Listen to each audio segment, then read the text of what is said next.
Alhamdulillah, wassalatu wassalamu ala rasulillah, wa ala alihi wa sahbihi ajma'in, amma ba'd. A'udhu billahi sami'un alim minash shaitanir rajim. Bismillahir rahmanir rahim. Assalamu alaikum wa rahmatullahi wa barakatuhu.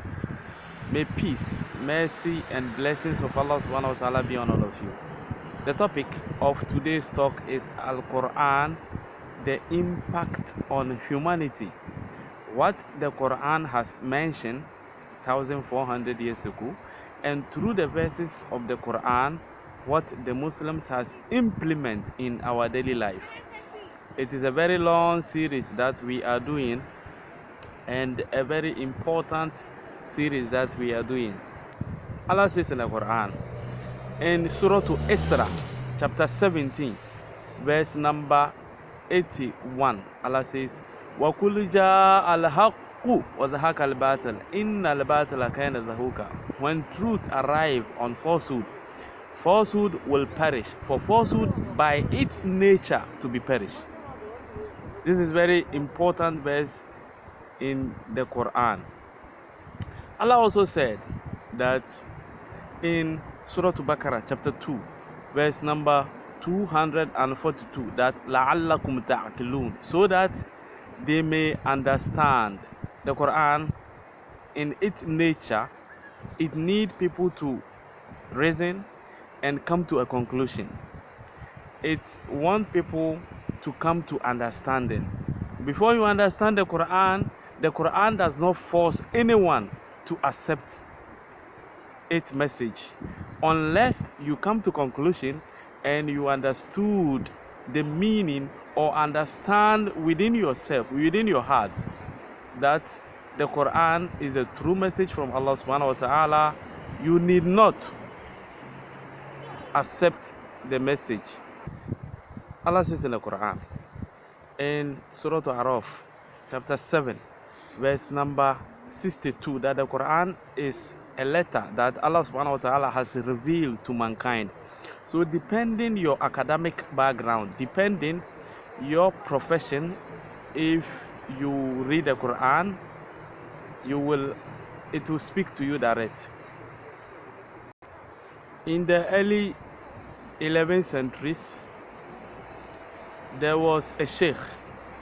His name is Sheikh Abu Ali ibn Sina, but if you go to school today, they call him Avicenna. His full name is Sheikh Abu Ali ibn Sina. He was one of the great scholars in Islam who has uses the Quran verses, mostly the Hadith, to invent, to innovate, to bring about many things that today it helps humanity as large. And those who follow our series on Islamic Youth Foundation on YouTube, you can go and watch many videos about Abu Ali ibn Sina, and we talk about how and when something was invented. If you know who invented what, it is equally important to know how it happens and when actually this occurred. Sheikh Abu Ali ibn Sina said that the revelation of the Quran, as large as we know that it is a message that Allah subhanahu wa ta'ala has sent to mankind, it started by saying that we should read. It started by Iqra, read. And the revelation of the Quran, everything started by saying that read, recite or proclaim, Iqra. In Surah Alaq chapter 96, verse number 1, that this was the first revelation that was revealed.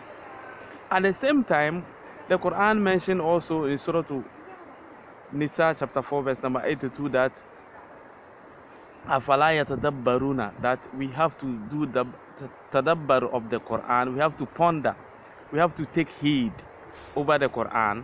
So the Quran wants us to move in a way that we understand things before we come to conclusion, that لَعَلَّكُمْ تَعْقِلُونَ, that we can understand. So the Quran is a revelation.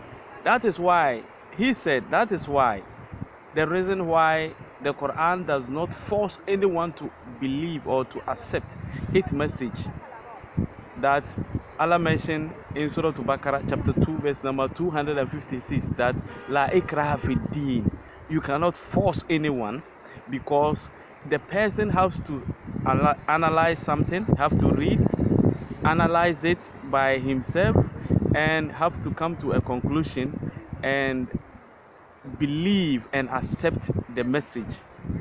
This is what is known today as method of agreement that we go to study.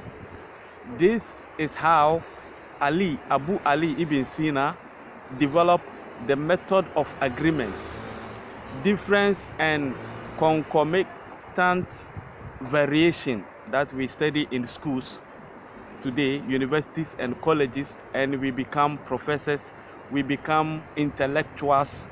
This was how it was understood from the Quran, where Abu Ali ibn Sina developed this understanding in school today that we study.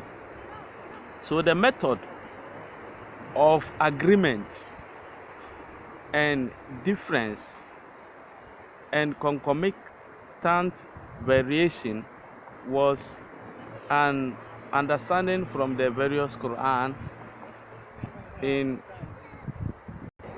its message.